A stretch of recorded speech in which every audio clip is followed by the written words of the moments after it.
It's the baby hairs for me. It's the baby hairs slash bangs for me. It's the baby hairs. Let's get into it, y'all.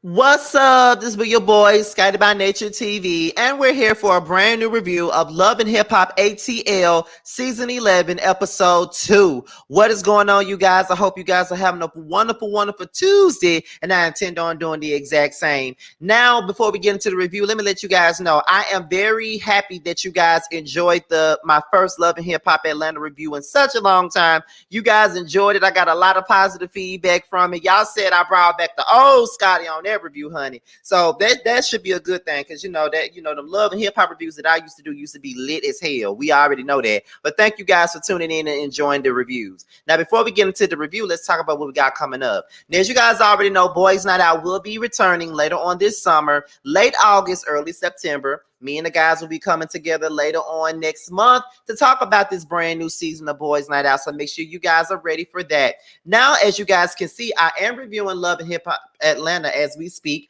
but tomorrow it will be Roast and Review, the Love and Hip Hop ATL edition, starring Giving You the Real Tea, Scotty by Nature TV, and Josiah's World TV, honey. And we will be talking about episode 1 and 2 for Love and Hip Hop Atlanta on Roast and Review. So make sure you guys tune in to that, y'all. And that is pretty much it. So with that being said, let's go ahead and get into the review, y'all.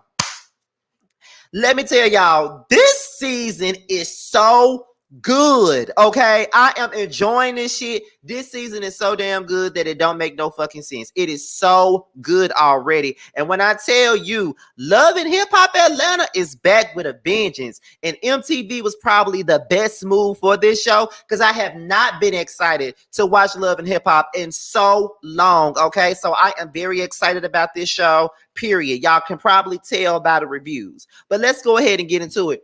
Now, we open up with Scrappy. Now, Scrappy performing the one song that most people know from him outside of the Trillville, because you do know he was with the group Trillville. You know, they had that song, Get On My Level. You can never, ever, ever, ever, ever, ever, ever, ever, ever, ever get on my level. What? Get on my level. What? Get on my, that's my freshman year of high school right there.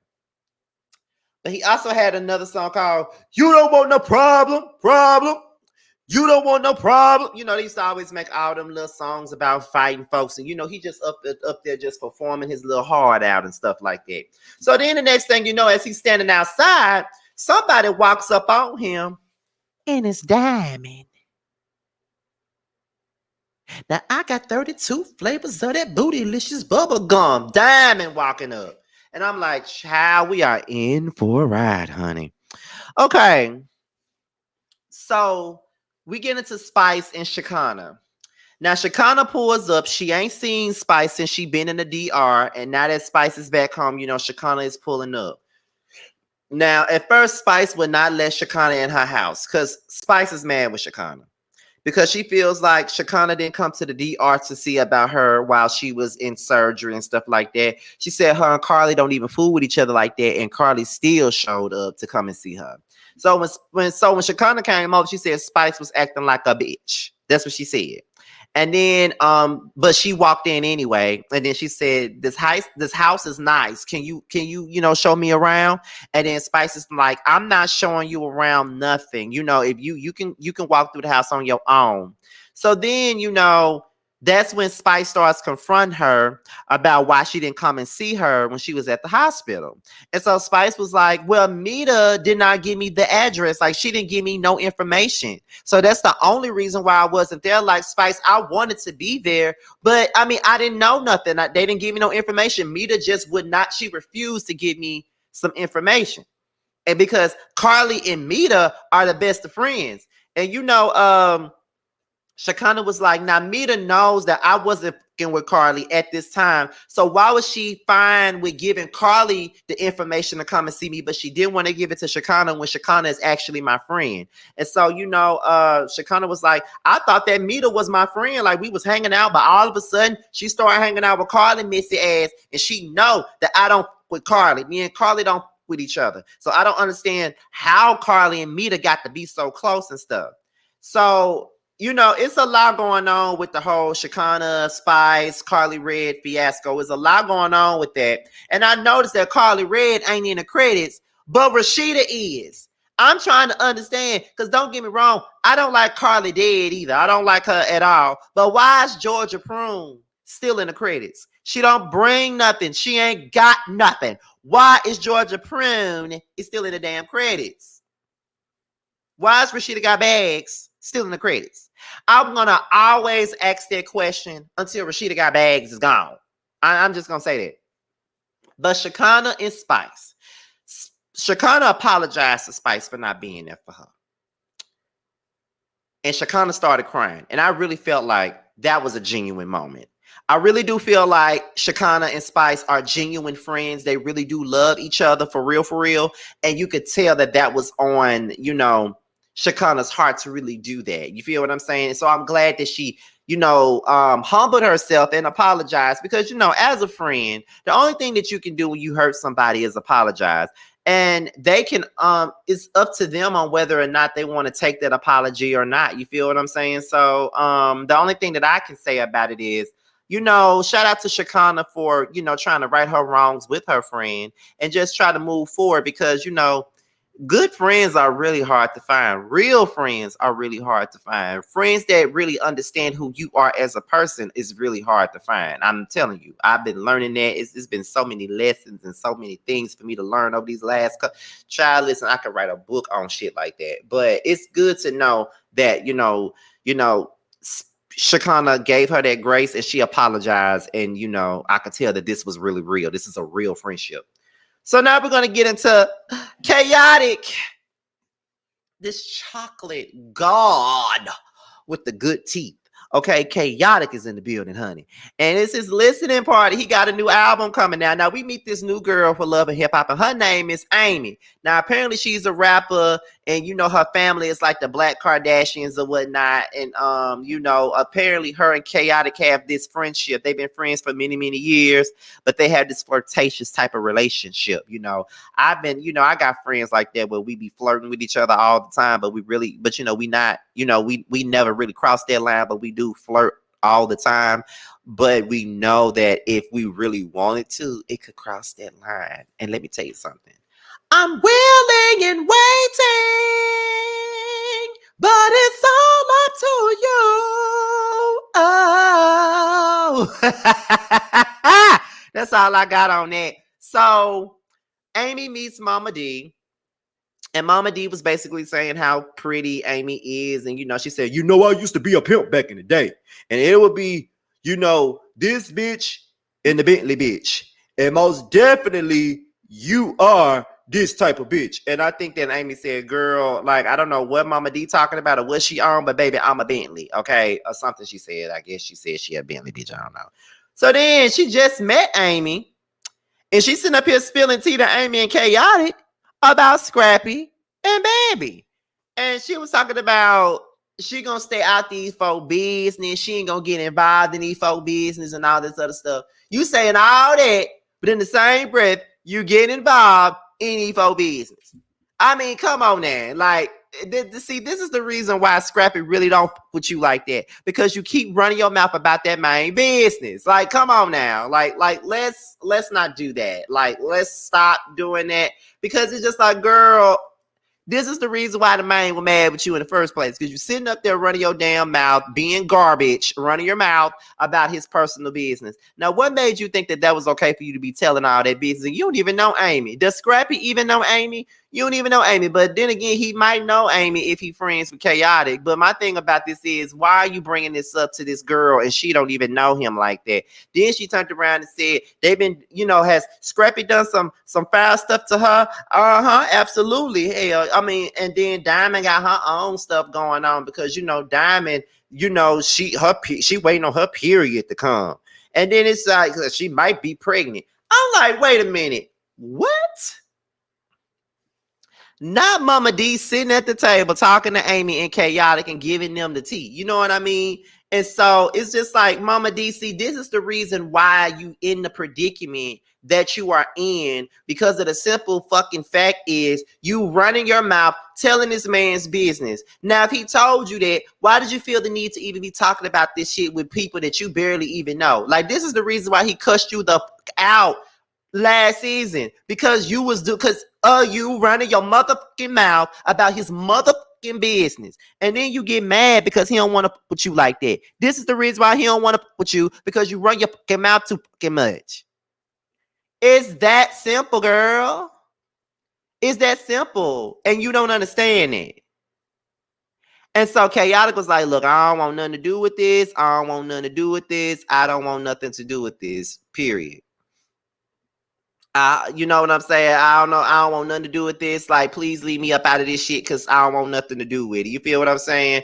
And so Amy was like, but see, this tea is crazy because of the simple fact that ain't Scrappy married to Bambi? So if that's the case, then, you know, I don't like this Scrappy and Diamond stuff, because if he married and he got a baby on the way by somebody else, that is fucked up. And it is. And it is. And it's even more fucked up that Mama D going around telling everybody that will listen, if that is the case. Like, girl, what? Girl, what? What make you think that that was okay for you to bring that up, Mama D? But see, this is why Scrappy don't trust you. So then Safari returns, you know, he's walking into the building talking about some strict, all that shit. You know what I'm saying? And then, you know, Scrappy was talking about all the women in the party. You know, he was talking about, you know, Chaotic got all these fine ass women in the party. And Safari was like, you're not supposed to be looking at no women. And then Scrappy was looking at Safari like, nigga, you can't tell me you all the shit you did while you was married to Erica, not to mention you brought another woman around Erica and you was still, you know what I mean? Like, so you can't tell me nothing. And to be honest, Safari, you the last person to tell Scrappy anything in regards to a marriage, because you are the poster child for fucking over your damn wife and your marriage and your kids and every damn thing else. You can't say nothing about what nobody else is doing because of the that you have already done. So you need to go somewhere and sit your motherfucking ass down, because you ain't the right one to be speaking on. So go somewhere and sit your motherfucking ass down. So with Safari, you can't tell Scrappy nothing. That's just the facts of it all. You can't tell that nigga. Okay, seriously, you can't. So you might want to shut the fuck up and sit there and eat your food. I mean, I'm just saying. So then, Erica Banks and Amy, they meet with each other. You know what I mean? They're meeting for the first time.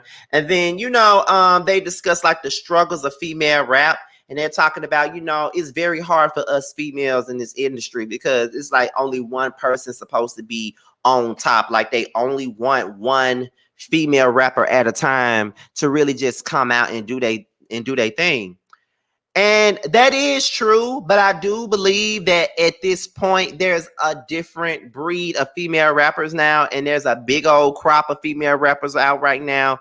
There's some that's noticeable, there's some that people don't even pay attention to. Like in this day and age, you know, I know when I was like young, like before I was even like 10 or 11, you know, I grew up and there was like Lil Kim, there was Foxy, there was Light, there was Queen Latifah, there was Missy Elliott, there was Eve, there was Lady of Rage. You know, it's a lot of people that was out during that time.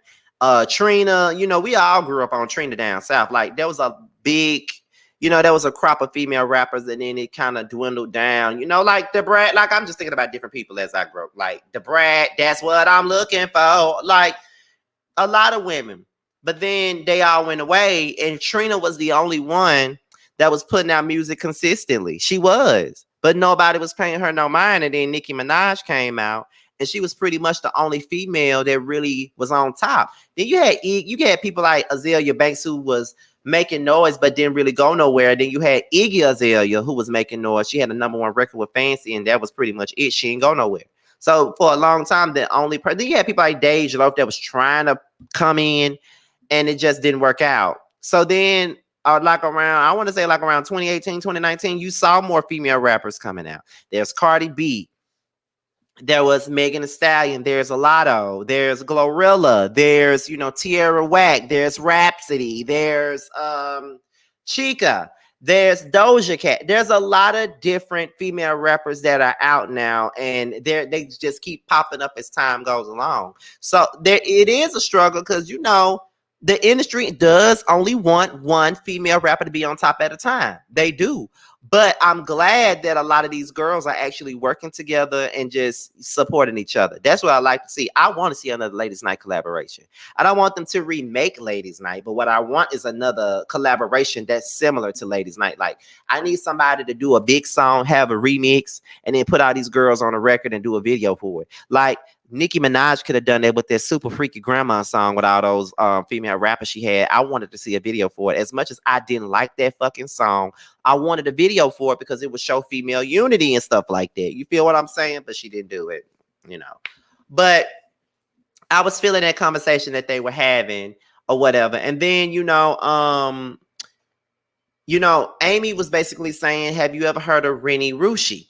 And then, Erica Banks said, yeah, I know her. And Amy starts explaining her situation with how Rennie stole her record. And she called her out about stealing her record on social media. And then when she tried to address her about it, Rennie got an attitude with her. And then that's how the whole thing came about. And it became a big old thing.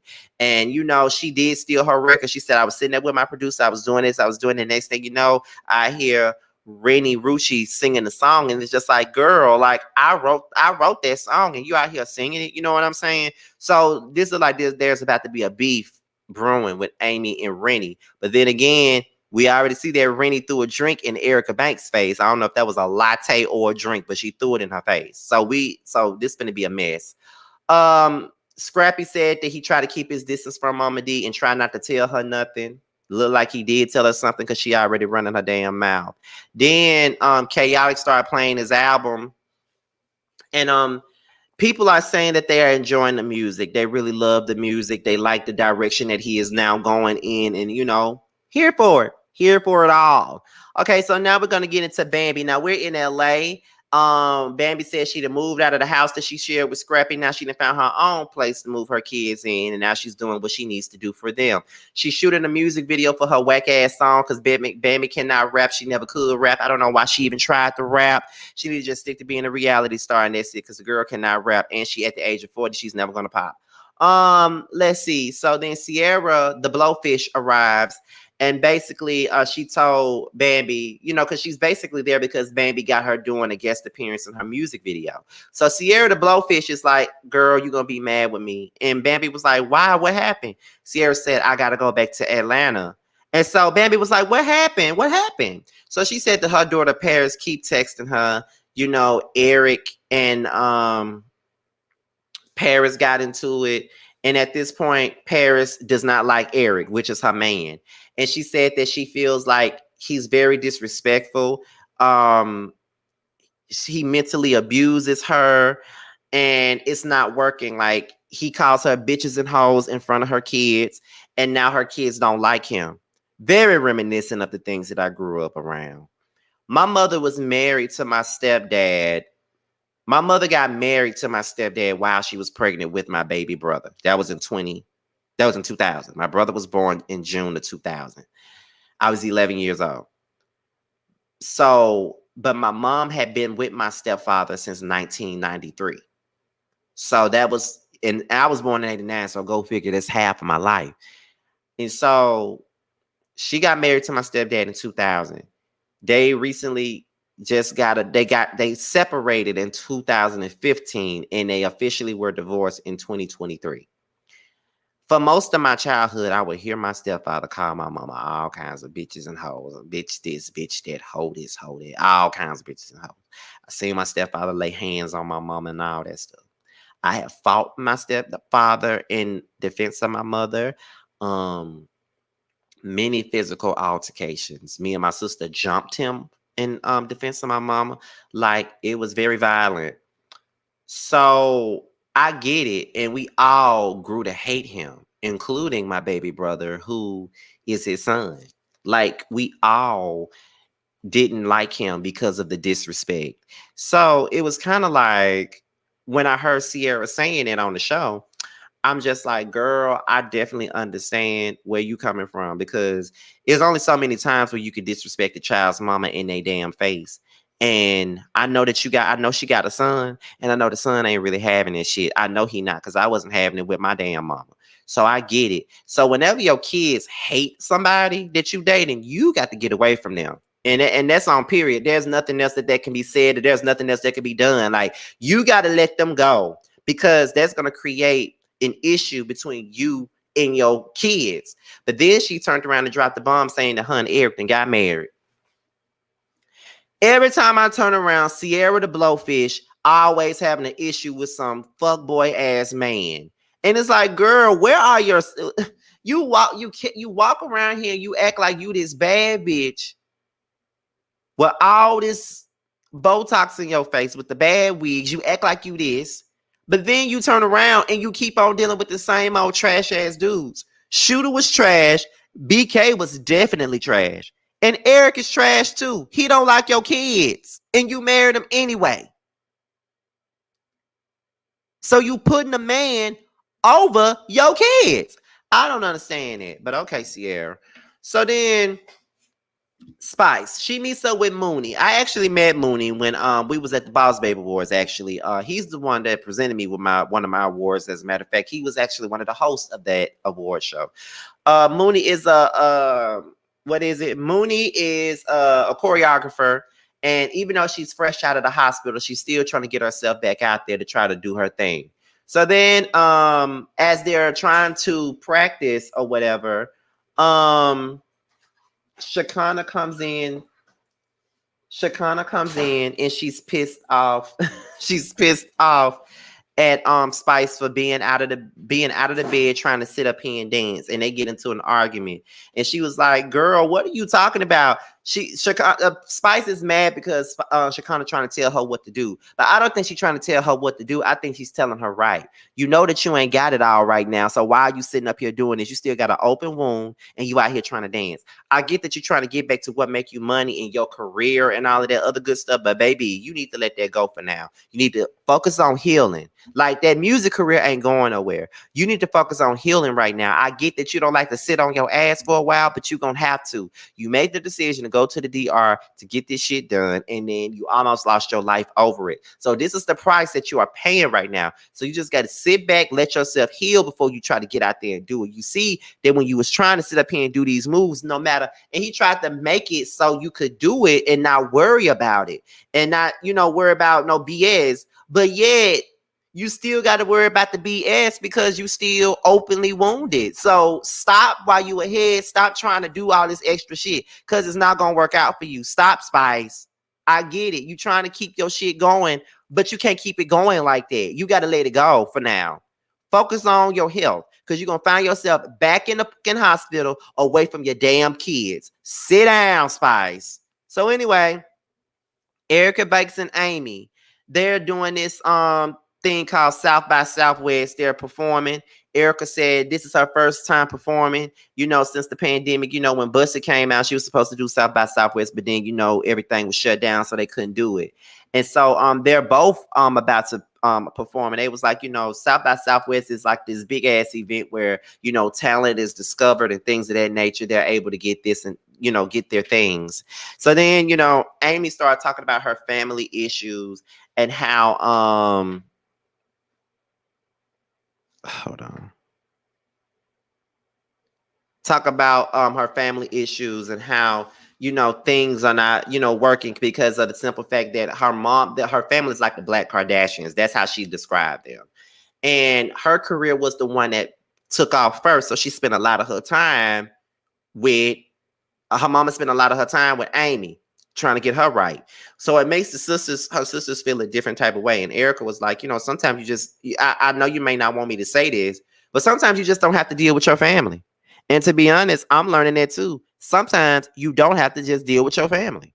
Like, sometimes they can be the worst things about life is your damn family. Because sometimes family are jealous. They can be jealous of you. They're very selective with their support and all of that good stuff. They are. And I see that. That's what I'm dealing with right now. Like, I see how people support other folks, despite the fact that I've supported them every step of the way.